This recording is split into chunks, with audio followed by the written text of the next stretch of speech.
The next question is what is the difference between duality and non-duality? What does non-duality mean? So, for the purposes of discussion, I would say that non-duality means there is only one reality. Usually, we view ourselves as separate and distinct from the world in which we feel that we exist. I'm in here, the world is out there, and so on. In other words, the seer is believed to be separate from what is seen. That's dualism. Non-duality collapses all dualistic views into a unified reality. Subject and object are one, both arising from and ultimately indistinguishable from, we could say, reality itself, or consciousness itself, or Dharmakaya, or Tao, or Brahman, or God, or self, and so on. These are all words that really refer to this unified reality. Eventually, we could say non-duality is nothing at all, because all things are really defined in context of other things. But this is a unity. It's without, as they say in the Indian tradition, which is where this word non-duality comes from. It comes from the Advaita Vedanta tradition, which means non-dual Vedanta. Correct me if I'm wrong. But so it's said that it is one without second. And they use this word non-duality because if you just say it's one, often people will say, oh, well, that implies that there's others. So this non-duality means that really there is nothing but that. So, I would say non-duality is, in that sense, just another word for that which is beyond all things, or which isn't a thing, or which is nothing. So you experience that, and most of us don't, or experience it uh, temporarily. Um, uh, but but as you remember back your experience before your awakening, how does your experience now differ from what we all experience? Well, first of all, I would say, yeah, I think many, many people glimpse this reality. It's just that predominantly it comes in glimpses and we ignore it, or we dismiss it as a kind of hallucination or abnormality of our consciousness rather than the fundamental being of our consciousness. So, um, so with regard to reality, there's no difference. We're all living in the same reality. That's important to note. The reality is already the reality, regardless of whether we recognize it or not. Um, but that recognition definitely changes things. It certainly did for me. So yeah, we can talk about the difference in the experience, and it helps to put this in dramatic terms, I find, because from the usual view, the difference is quite radical. Like I said, I was shocked, absolutely shocked at um, the change in my experience and how complete it was. So, we can refer toward the discussion about non-duality to exemplify it. So I am aware of that non-dual reality, which lies beyond all things. While usually people are focused on and sort of spellbound by the kaleidoscope of things that we experience in our lives, I'm seeing and looking beyond to see the light beyond the kaleidoscope that makes everything appear. Hmm.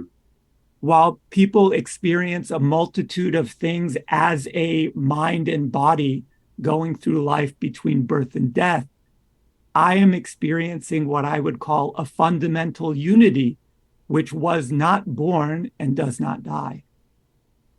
While people usually focus on everything that changes, I regard the changeless, the kind of diamond like perfection of reality itself, which doesn't change and which is always present.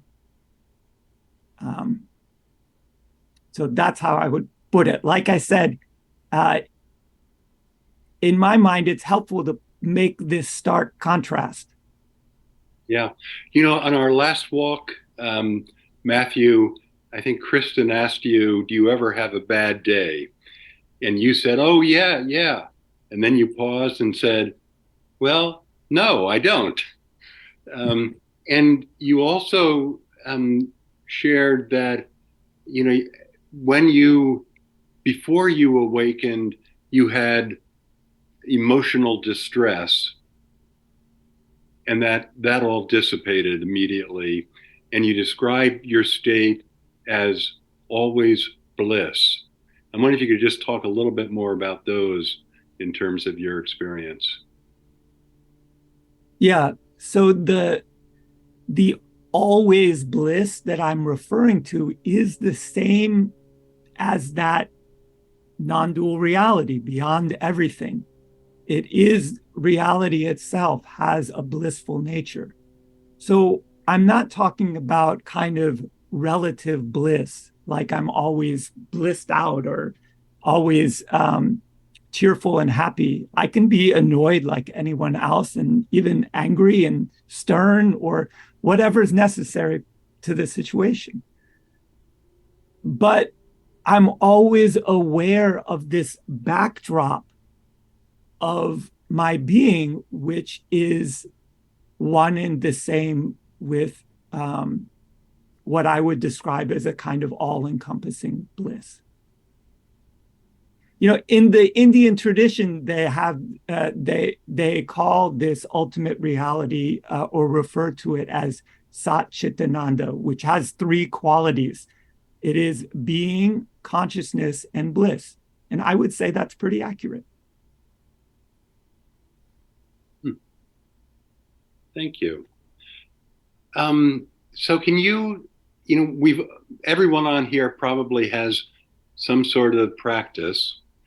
Um, can you identify any specific practices or actions that contributed to your awakening, and we can all start tomorrow and awaken by March 14th?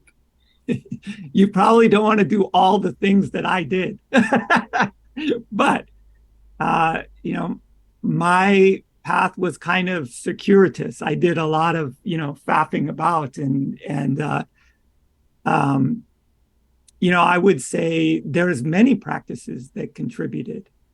Not all practices are suitable for every person. Everyone, I think, has a few special things that they have to go through themselves. But, the practices that you would imagine, the practices recommended by the various respected traditions are indeed the ones that are helpful on the path. So, meditation, I would consider to be a kind of universal practice, as I would, for example, hearing, reading, or studying various teachings. With regard to meditation specifically, I would say that, the field is wide, right? There's so many types of meditation and instructions for meditation. So, I would say there are kind of four fundamental practices in meditation, which I would characterize as focusing on the breath or another object, observing thoughts and sensations and phenomena, dropping thoughts, transforming negativity, and finally seeing and experiencing the emptiness behind everything. And those are, that's how I would categorize meditation. But yeah, there's no great mystery about the practices that help in terms of the ones that are really recommended for everyone. But everyone has their own journey, and they may have individual practices as well that may help them through their particular situation. I know I did. And you said to me once, follow where your practice leads you. Yeah. What do you mean by that? Well, I mean, we've kind of talked about this, that there's two sort of competing um, fundamentals to practice. On the one hand, you have to stick with it. You have to be dogged in your determination to practice and relentless. On the other hand, you have to you have to listen. You have to really listen and pay attention to where your practice is telling you to go. It's not always obvious. For example, I trained in Aikido for 25 years, but after all of that time, I still felt like I was missing something. And so I sought out another teacher. And that was helpful. It was not only helpful, but necessary. Yes. It's not that I abandoned my previous practice. It's that I was going where that previous practice had showed me to go, told me to go.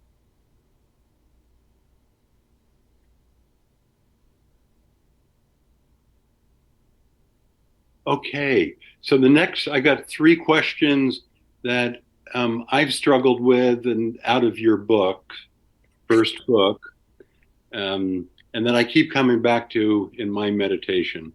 And you sort of said the fourth thing is to sort of explore and understand and pursue emptiness.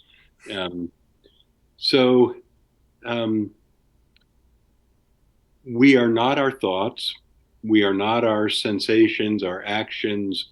And in your book, you say, eliminate everything that you are not, and what remains is the truth. What do you mean by that? So in the Indian tradition, this is known as neti neti, or the not this method. And it's basically a process of elimination. So the idea is, by thoroughly and relentlessly eliminating that which you are not, one may come to know that which you truly are. So here in the West, we might call it the Sherlock Holmes method of self-inquiry, because of that famous quote that when you have eliminated all which is impossible, whatever remains, however improbable, must be the truth. Although it should be said that the method I'm suggesting involves not just knowledge by inference, but by direct recognition. But yeah, that's what I mean by eliminate everything you are not, and what remains is the truth. Yes, I have a follow-up question. I'm not sure if this we actually have this later, but um, as we look to what we are not, we look for what we are. So we're always looking for something. We're trying to make that that find a result. You said to me once, well, everyone comes to that point where they realize there's nothing there, but they think that's irrelevant. So they go back to looking for something again. That's correct. Like I said, I think we all actually glimpse this reality. It's just that we ignore it. In fact, I know we glimpse it. It's there all the time. We're looking right at it now. But we've been conditioned to ignore it. Because the we've been sort of conditioned to pay attention to all of the things and to regard the things as real. Because we regard the things as real and the things as important, we disregard the nothing. We disregard, and so we skip over it. And so, even in our meditation, maybe many of you have experienced this. You get to the end of maybe a long line of inquiry or a long kind of path in your thoughts. And as you come to the end, it's like you feel there's no further you can go, right? Because it's like you're at the edge of a desert. Beyond there's like nothing out there. And so you think, well, there's nothing out there. I might as well turn around. And so we turn around and we go back in to the mind and to regarding things as the basis of reality.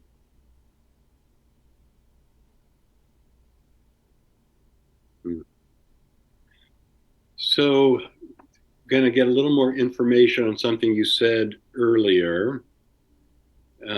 So I'm just going to read you what I wrote here.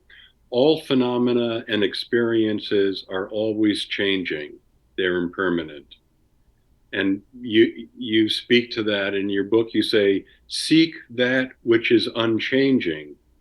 When the veil of illusion is actually lifted, the undiluted mind sees all forms just as they are, with all their impermanence as manifestations of the ultimate reality, which I think you define as being unchanging, that which is unchanging. Crazy, right? That's a little bit crazy.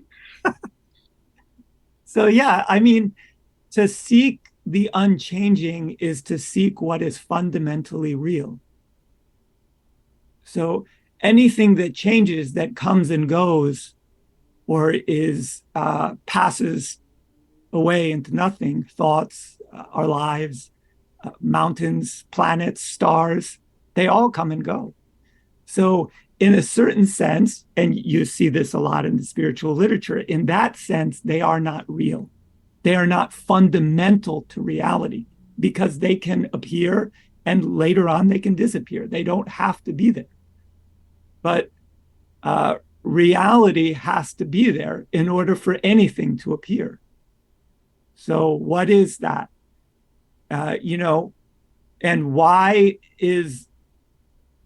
do all forms appear as this fundamental reality? So when recognized, the impermanent phenomena, all the things we took to be real, are seen in proper context and seen as an appearance or a manifestation of reality itself. In other words, you know, the foreground and the reality is the background, but they're all one thing, really.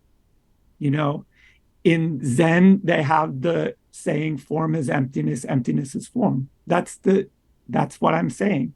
You know, in the Indian tradition, they say the world is unreal. Brahman alone is real, Brahman being the ultimate reality. But also it's said that the world is Brahman. It's the same thing.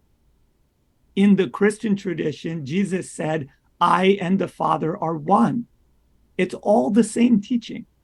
Those are all, to me, the same teaching.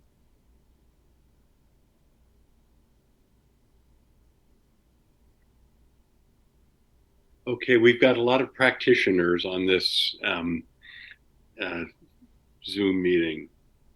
Um, That's good. so, and I think that many people said that they've had experiences where they touched um, uh, truth or whatever they've touched. Um, so it's our ego and our conceptual models that sustains our belief in ourself and supports duality. And you know, we've touched the other side of that, pierced that. And when I do that, um, I still feel like it's Bruce who's having that experience. it's not like that Bruce is gone completely. There's still something recognized. There's still the experiencer and the experience. And I understand they arise concurrently together.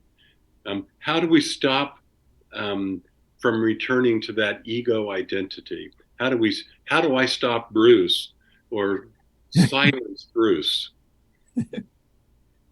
We wouldn't want to silence Bruce now, would we? Not till Um, the Zoom is over, anyway. yeah. So I think the best way to put this and the most practical way to put it for practitioners is that the ego is a habit. And because we have this habit, we keep returning to it. And in a way, we're addicted to it. We're addicted to ourselves. And we all know addictions can be hard to break.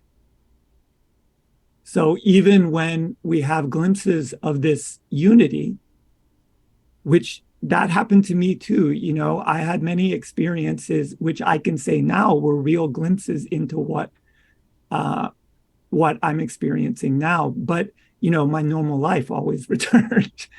um, but because we have that habit, we return to the individual self out of uh, that habit or out of fear of losing that which we are addicted to.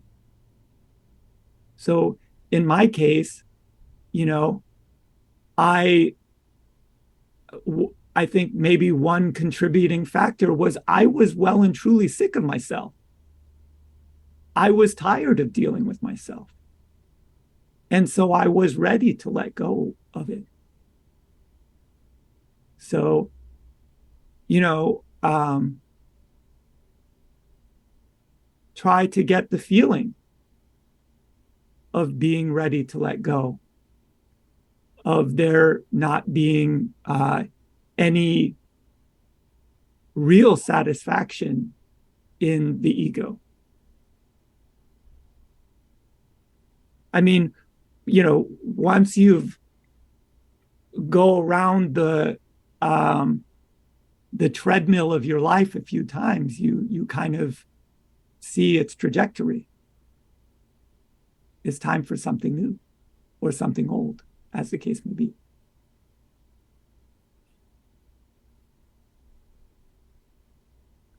So Or something eternal, as the case may be. yeah. Yeah.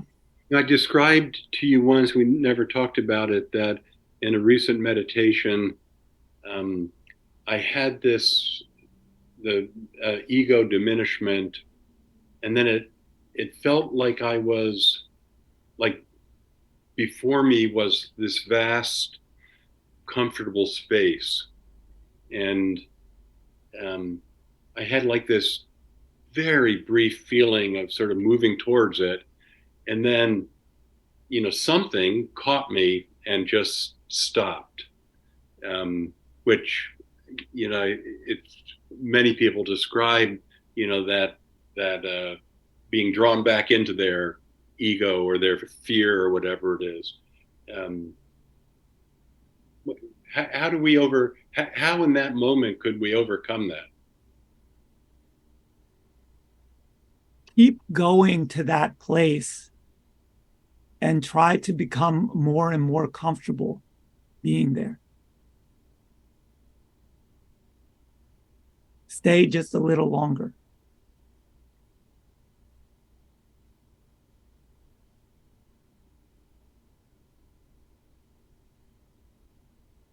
Yeah, it felt very abrupt. It felt like there was Yeah, like a rubber band.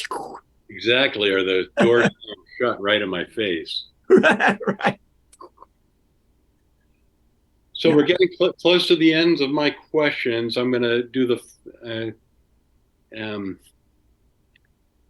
um, so I think we all know, and I don't know if this is going to be a silly question. We've probably answered it.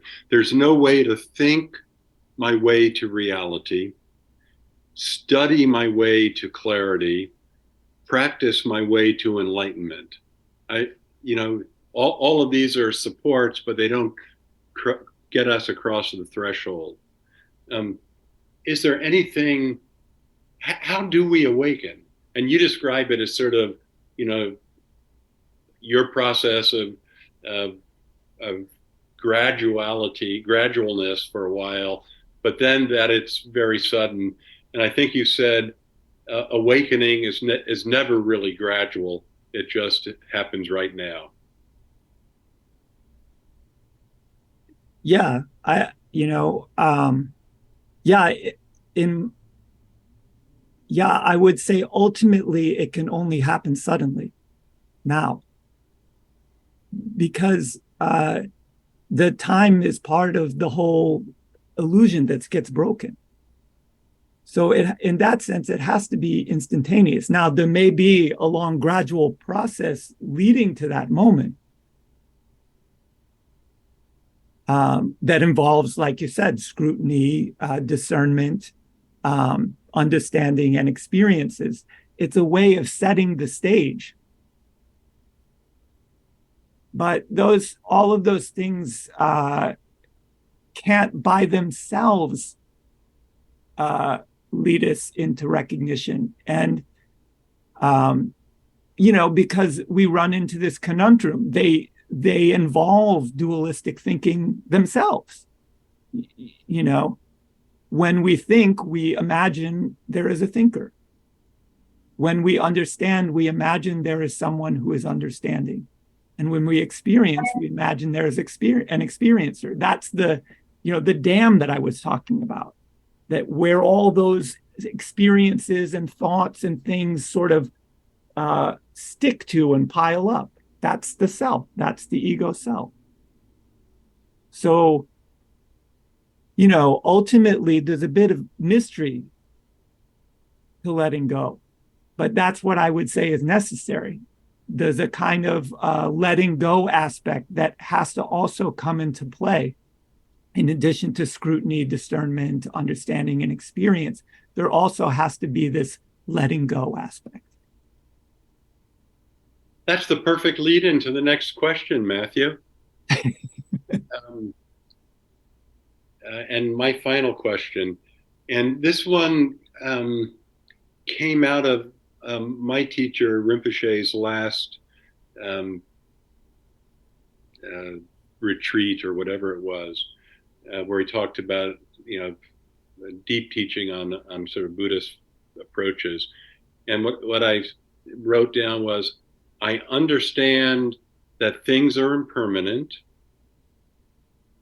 that my emotional response to impermanence causes me suffering, loss or grasping, and that in Buddhism that might be called contamination. That these things I'm grasping to are ultimately empty and of an independent or a dependent existence, but they're and that transcending sorrow, which I think in Buddhism is renunciation, leads to the peace or the bliss or the experience of reality. So, um, what what is true renunciation, and how is that different from letting go?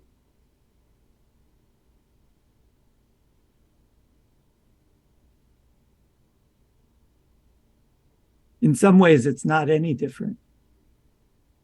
True renunciation is letting go.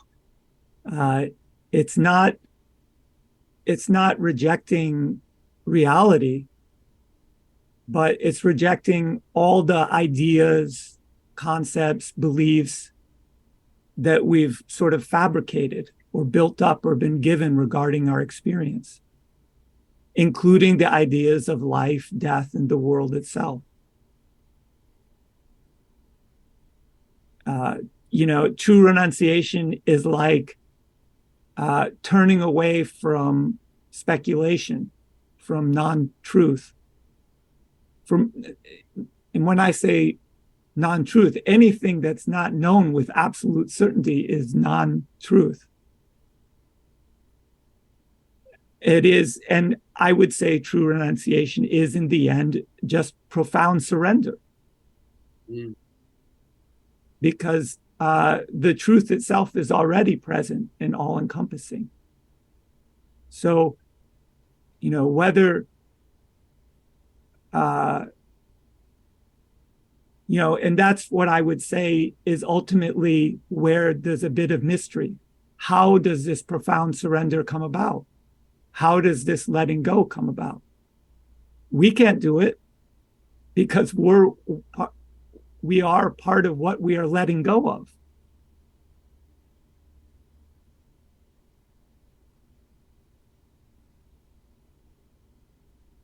A lot of people think renunciation uh, only relates to monks and ascetics, but I would say that renunciation and asceticism are at the heart of all spiritual practices.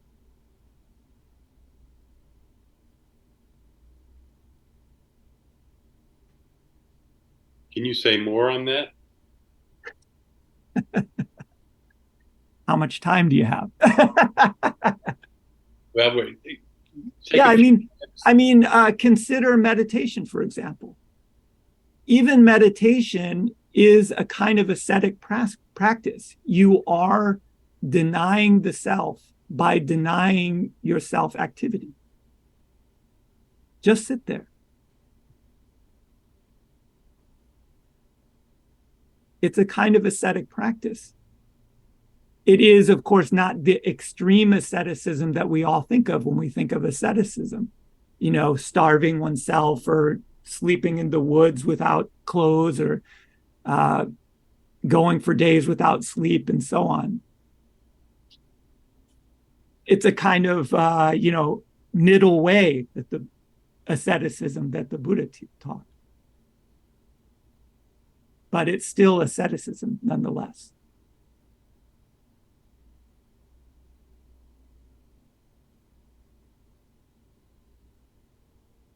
Matthew, thank you. Thank you all for being here. Now it's everyone's turn to throw a stumper to Matthew. Free for all. I love it. Lightning round.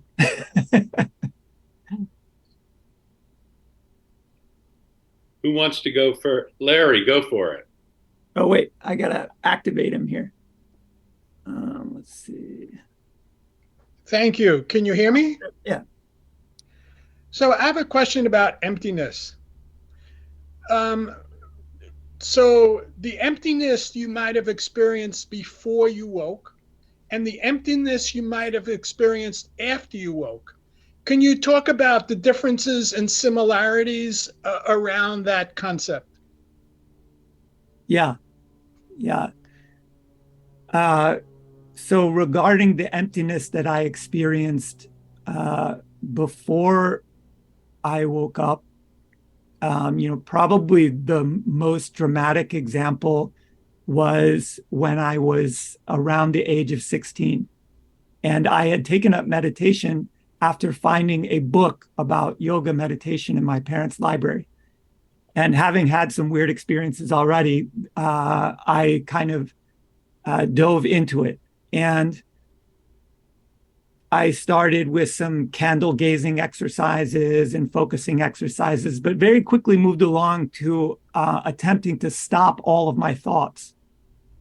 And, no one really told me that should be difficult at all. So I just kind of set about doing it. And, um, after, I don't know, week of practice or something, all my thoughts stopped. And seemingly I ceased to exist. But I was still aware. I just wasn't aware of anything. There was like a vast emptiness, which I recognized as everything. And I don't know how long this experience lasted, but when I came out of it, my normal 16-year-old life returned. And it made a huge impression on me. Although I, went about my business and so on. And But that experience drove a lot of my seeking in a lot of ways.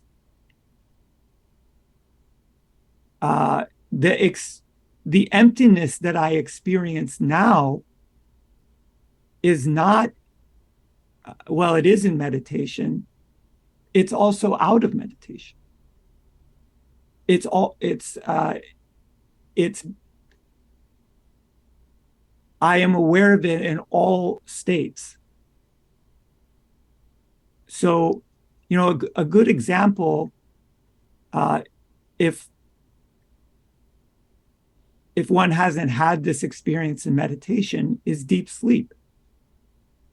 Deep sleep is a kind of natural experience of emptiness. The mind disappears, the body disappears, the world disappears. There's no time, there's no space.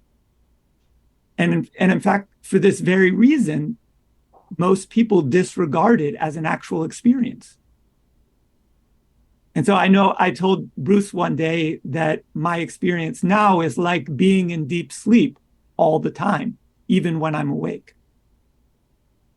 I can see that nothing that we all experience in deep sleep uh, all the time.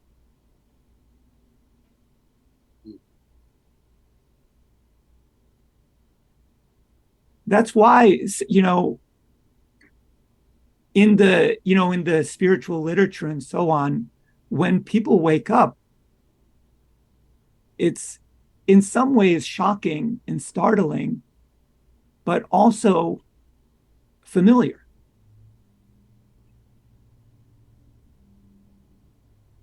And in fact, I can think back to my childhood and recall moments in my childhood in which I experienced exactly this.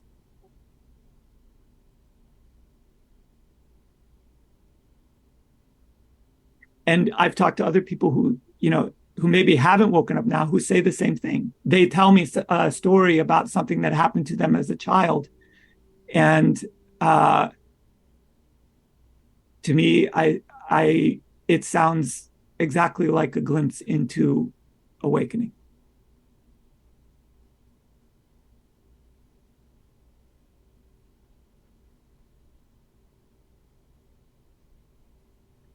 Another question?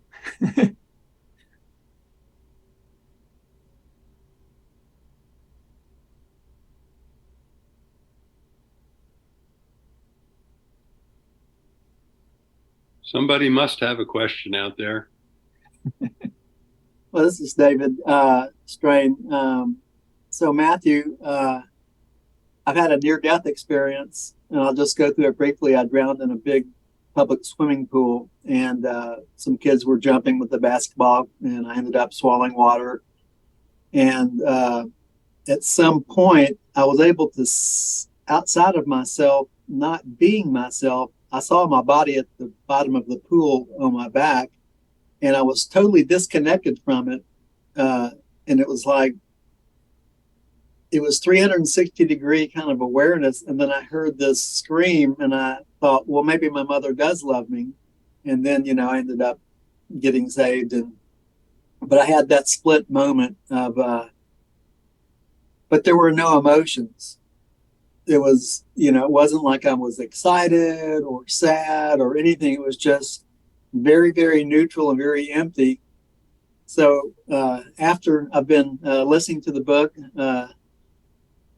it's kind of like I'm wanting to go back to that moment in time and I have been able to get closer to that experience to be able to kind of drop into it without thinking my way there and just being there. And so my ultimate question is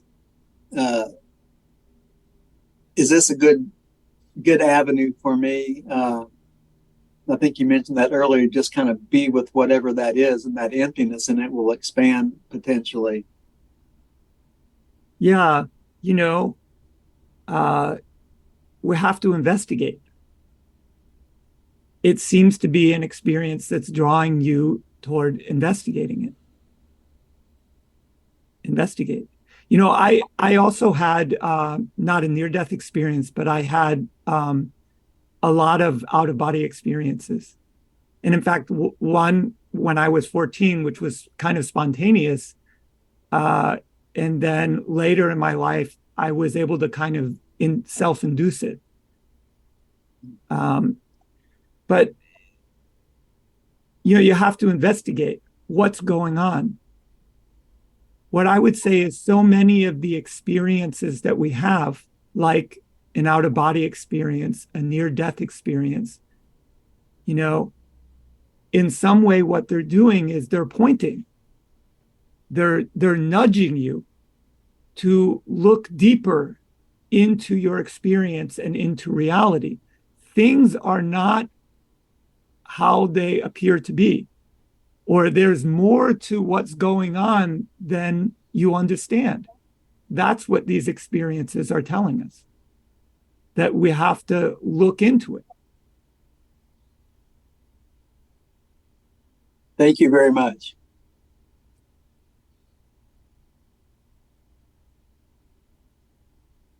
Anything else? Yes. Where is it? There it is. Go for it, Sabin. Oh yeah. Okay, good. You can hear me then. Yes. Yeah. Say more about that kind of primal fear that keeps us on this side. So I have a lot of experience with that. I think, anyone who's done serious practice, I think, has some experience with that. Mhm. It's fear of losing yourself. There's no other way to put it. It's fear of losing your mind. It's fear of losing what you think is your life, what you think is your being, it's fear of losing what you think you are.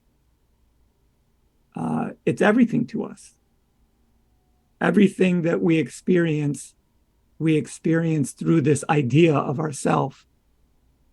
And so when we draw close to the truth, close to transcending the self, this fear arises very quickly. And like I said to Bruce, I would say my recommendation is not to look away from this fear, but to look at it. Okay. To look right at it and see it as it is. And so in practice, for example, as you draw close to this fear, or as this fear starts to build inside yourself, just try to breathe and calm yourself down and be able to be with it for a little bit, to become more comfortable in that situation, to see that it's not the monster you thought it was. Yeah. Yeah. Yeah.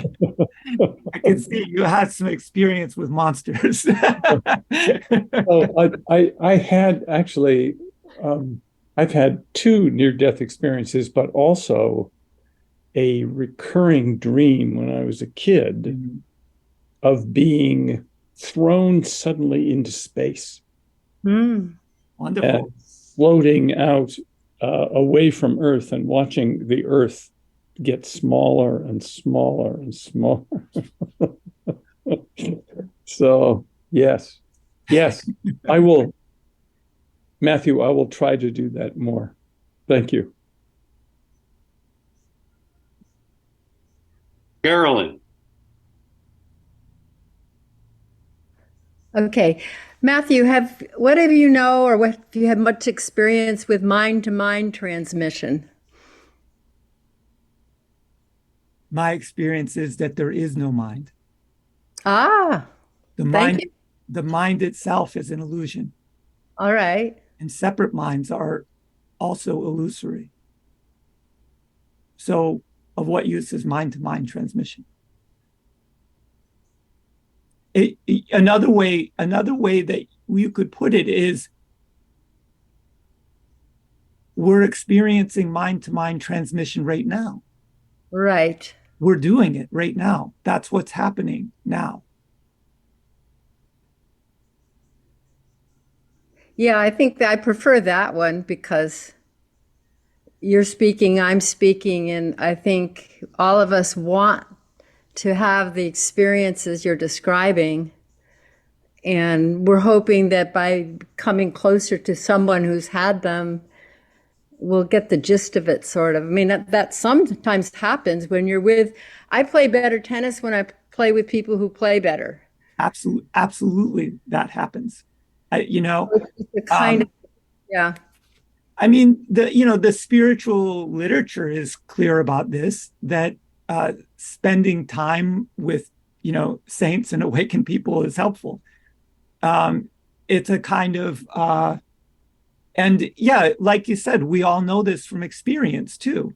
When you play a game against somebody who's better than you, you learn.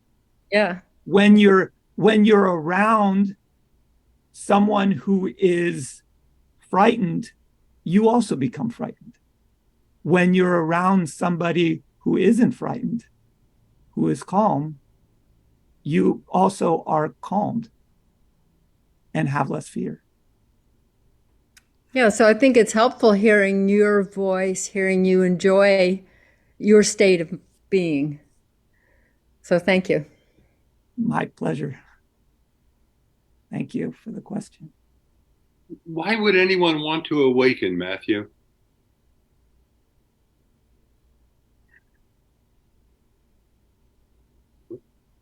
Peace.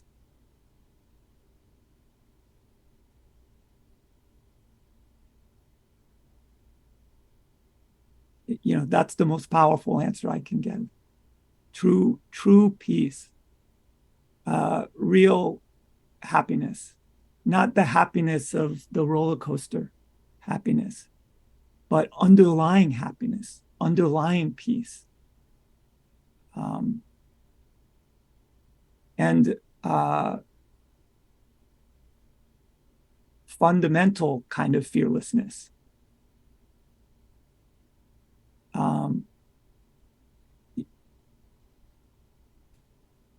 And love. You experience, instead of an uncertain, chaotic world, you experience underneath everything love.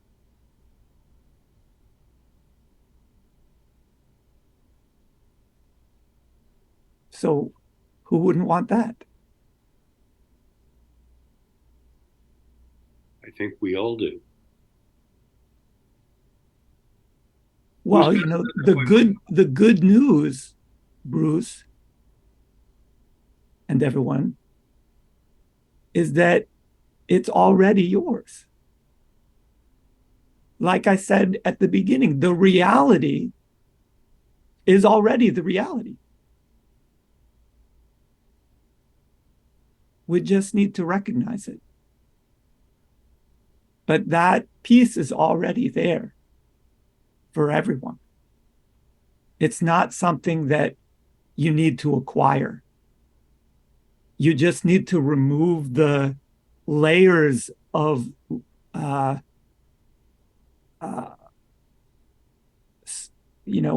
obscurations and crud of one's life that are obscuring it. Just, shine the window and you see right through. And all of that is already there.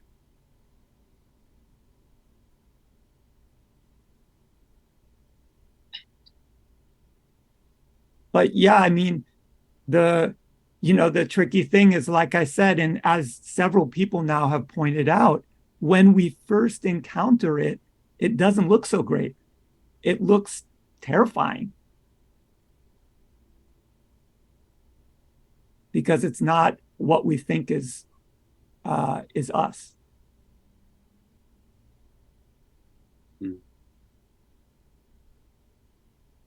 So, Matthew, I have a question.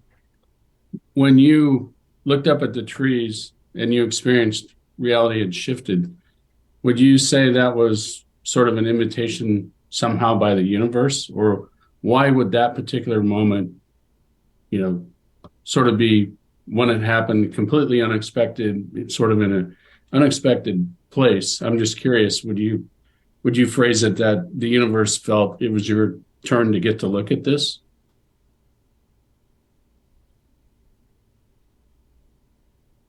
It's a complete mystery. I don't know. Yeah. Yeah.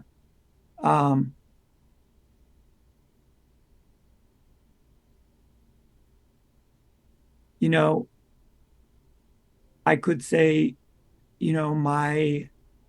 I had gotten to the end of my rope, so to speak, you know, in, maybe it's helpful to couch this in terms of karma, because a lot of people are familiar with this idea that through actions, we accumulate karma. It's cause and effect, really, right? We do things and it causes other things, and then that causes things in turn to happen to us. And our whole life is like that. It's a cascade of cause and effect, of karmic forces. Well, in some way, you could say I reached the end of those causes. I didn't have any more to I didn't have any more cards to play, and so one might say realization is the natural result of that. But ultimately, I would say it's quite mysterious. Certainly, it felt to me like my whole life and everything in it, including the entire universe, converged in that moment. Wow.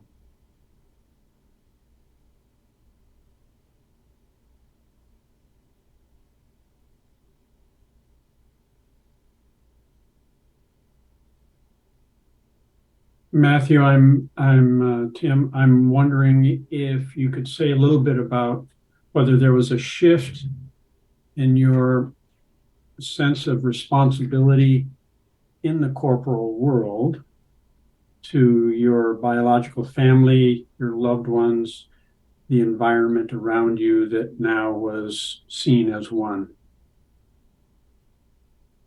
Not really. No, all the, as I said in the description, like I could see everything as before. The world was not a different world. It was the same world. I was just seeing it properly. Or so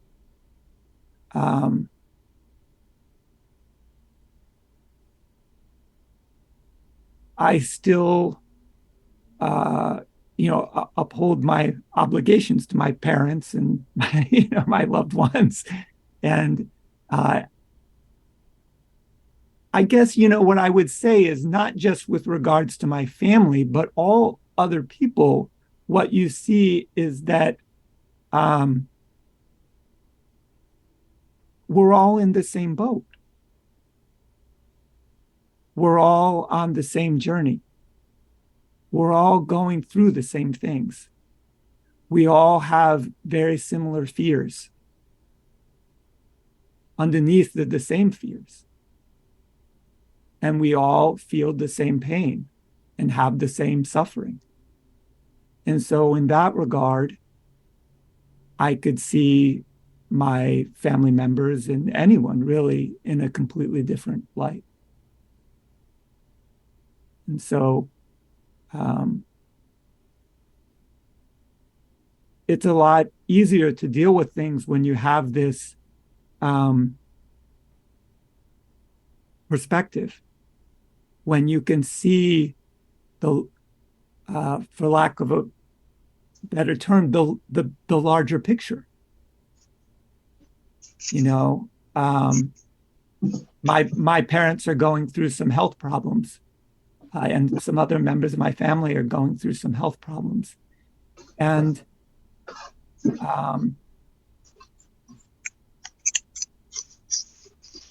it's easier to handle the changes, even when they're abrupt, because I can see that larger picture. I'm not as afraid of change.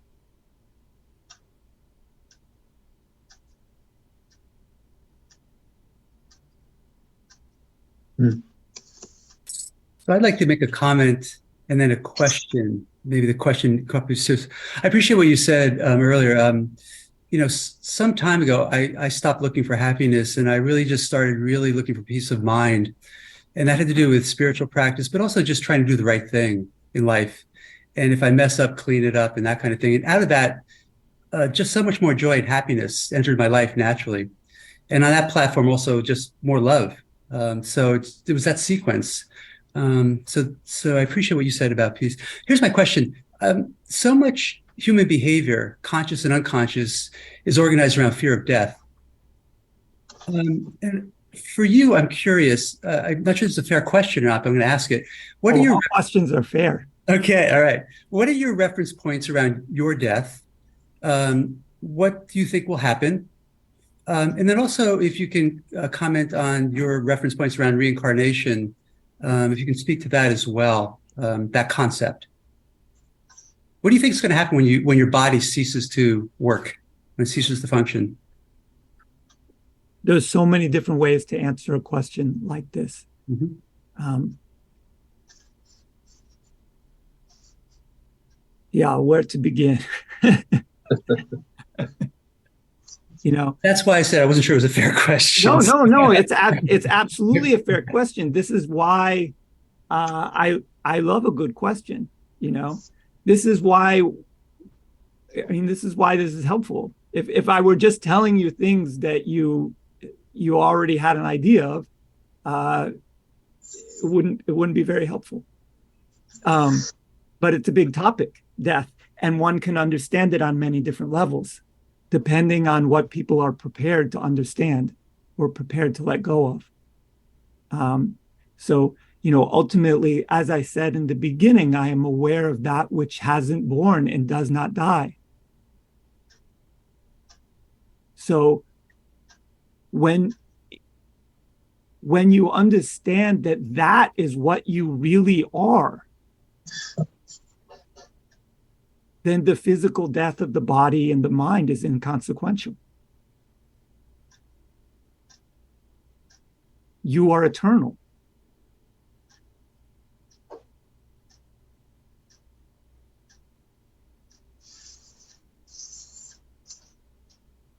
And likewise, from that perspective of what use is reincarnation? Again, you are eternal. You were never born, and you will never die. But from the perspective of a person wants to know, you know, what's going to happen to me? What's going to happen to my body? What's going to happen to my mind? What's going to happen to my thoughts? And so we have various ways of explaining it and various advice to give on that level in terms of how one should conduct oneself as death approaches, or how to prepare oneself to die.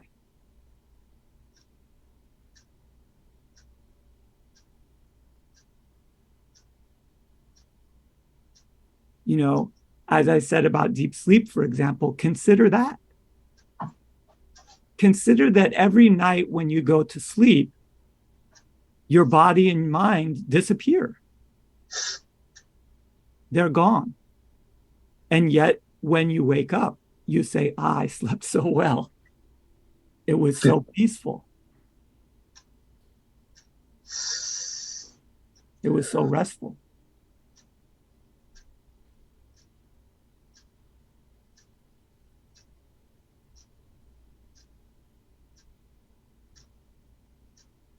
Follow up? Well, just with that piece, a thought came to me some time ago when I woke up, and I told myself that which kept me alive while I slept, I need to get to know that better. I need to unify myself with that more. Whatever that was, whatever that was. Investigate. This speaks to I would say, like, though it's not quite there, but it speaks to exactly what I'm talking about in terms of looking for what is always present, what never changes. What is, we sort of divide our experience up into waking, dreaming, and sleeping. It's an oversimplification for sure, but we have these categories. What is always there through all the different states? In every imaginable state, what is always present? Look for that. If you find it, you won't have any more worries about death.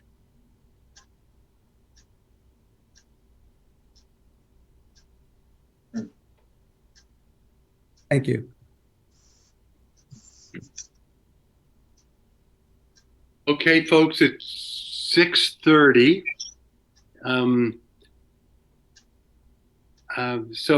If there's anyone has got a burning, I know a few people haven't asked questions. If anyone's got a burning question, now's the time to ask it. But I also want to say that if you come up with a question afterwards, send it to me, and I will track all questions. And if people are interested, we could do this again. Matthew is willing to do that. And Matthew, you can visit Matthew's website. And if you have a burning question that you cannot wait to run it through me, Matthew says you can send it to him. Bring it on. Yeah, if it's life or death, just send it right to me. But if it's not life or death, I'm trying to protect him. He's writing a book, and he's trying to get 2 books now onto an audio format. But don't hesitate, to send me questions. I will collect them and put them all into some sort of organization. So if there's another Zoom gathering, we can start with your questions. Does anybody, and to find Matthew's website, how would they find that, Matthew? It's very simple. It's just my name, MatthewLowe's.com. Yeah. Got to keep it easy. That is pretty easy. Does anyone have any questions? Doug Walker. I have a question. If you can hear me, Bruce? Alan, go for it. Yeah, just briefly. You both had mentioned, several of you have mentioned a lot of the thoughts that I was going to ask initially. But one thing, Bruce, that you mentioned, that sometimes when you are in this feeling of oneness or noneness or whatever you call it, your ego comes in, and you hear Bruce saying, "Oh, it's hard to explain, but sometimes I've had life and death experiences both, which have been mostly very pleasurable. And sometimes I'm dropped off on the top of a mountain in a helicopter, and I'm skiing, and I am so at one with everything in that moment or those moments. And then I think, wow, isn't this incredible? And then I'm on my face in a very deep puddle of snow and powder. And then another time I'm flying above myself as an eagle on a backpacking trip years ago. And then another time I'm dying at the bottom of a river in extreme fear, and then thinking, I'm not ready to die at this moment. And then I consciously have to do what I have to do to live. And so most of it has been pleasure. And you guys have talked a lot about pain.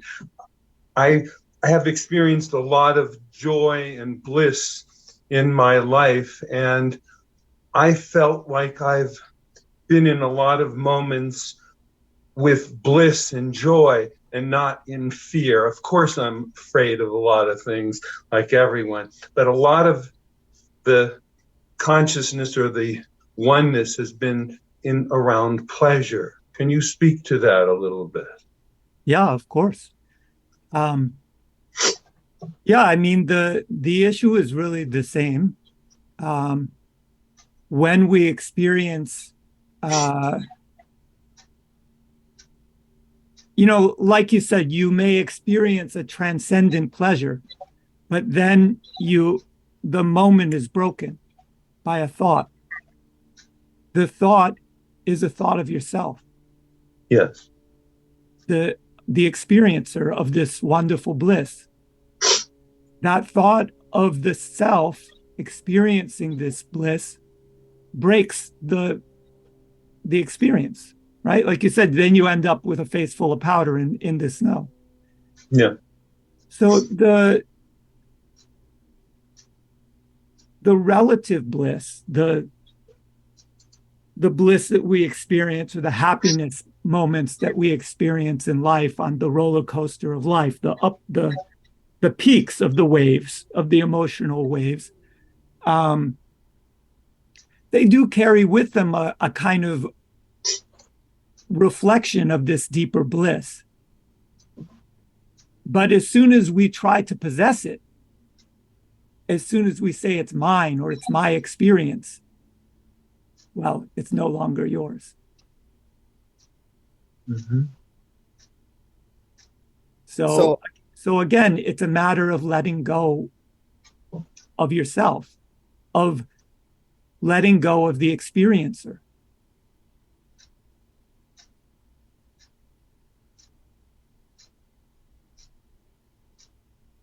Mm. Thank you. But certainly, blissful glimpses are also glimpses into a deeper truth, for sure. Absolutely.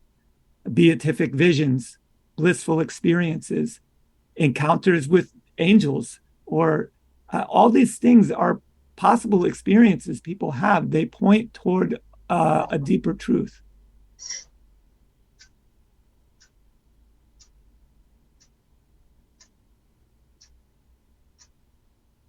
Time for one more question. Oh, okay, Bruce, since you asked, I do have a question. And that is our ultimate purpose to fully and continue to experience this non-duality?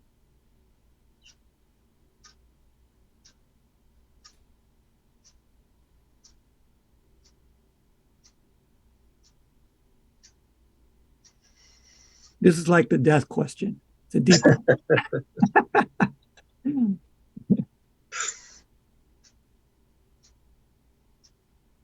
Because from the absolute perspective of what use is a purpose, it's only to the individual ego self that we think of having a purpose or of needing a purpose. Being itself,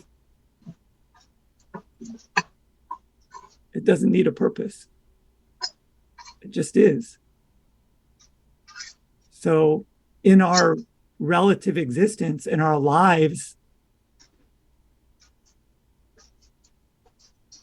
to some extent, I would say our greatest possible purpose is to realize and recognize the truth. To recognize reality, to become love.